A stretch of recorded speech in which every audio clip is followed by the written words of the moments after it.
नमस्कार, जय हिंद दोस्तों। आज की इस वीडियो में हम देखेंगे हैज टू और हैव टू का प्रयोग। इसका अर्थ निकलता है ना है। जब भी किसी वाक्य के लास्ट में ना है आएगा तो आपको यूज करना है हैज टू या हैव टू। स्ट्रक्चर रहेगा, सब्जेक्ट सबसे पहले लगाएंगे, उसके बाद हैज टू या हैव टू का प्रयोग करेंगे, उसके बाद वर्ब की फर्स्ट फॉर्म लगाएंगे और उसके बाद लगाएंगे ऑब्जेक्ट। यहाँ पर ध्यान देना, हैज टू का प्रयोग हम करेंगे किसी एक के लिए, मतलब एक वचन कर्ता के लिए, और हैव टू का प्रयोग करेंगे हम एक से ज्यादा लोग के लिए, मतलब बहुवचन कर्ता के लिए। यानी जब भी सब्जेक्ट एक से ज्यादा लोग होंगे, बहुवचन होगा, तो हम हैव टू का प्रयोग करेंगे, और जब भी सब्जेक्ट एक वचन होगा यानी सिंगुलर होगा तो हम हैज टू का प्रयोग करेंगे। वाक्य है, सबसे पहला वाक्य है मुझे घर जाना है। मुझे घर जाना है, तो यहाँ पर आप देखेंगे लास्ट में ना है आया है। क्या आया है? ना है। तो सिंपली हम समझ जाएंगे कि यूज करेंगे हैज टू या हैव टू।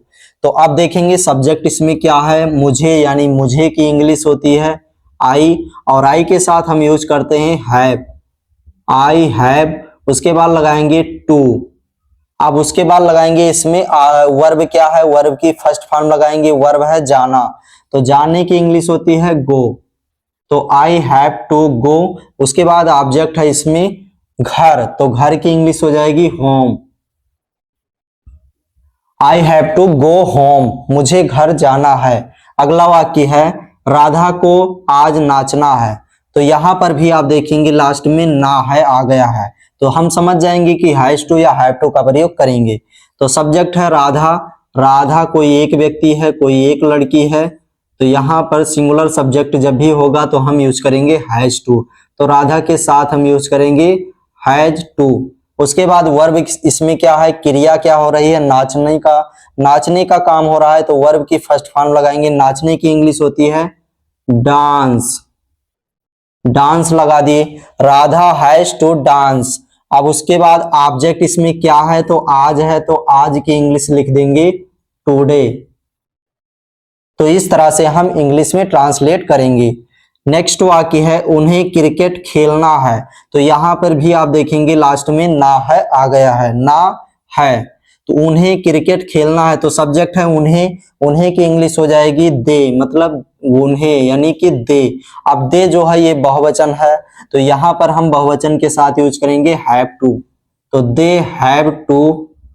उसके बाद वर्ब की फर्स्ट फॉर्म लगाएंगे, तो वर्ब इसमें क्या है, क्रिया खेलना, खेलने का काम हो रहा है, तो खेलना की इंग्लिश हो जाएगी play,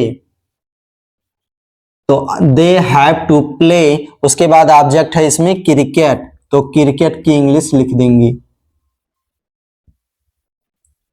they have to play cricket, उन्हें क्रिकेट खेलना है। नेक्स्ट है हमें खाना पकाना है, हमें खाना पकाना है, तो यहां पर भी आप देखेंगे ना है आया है।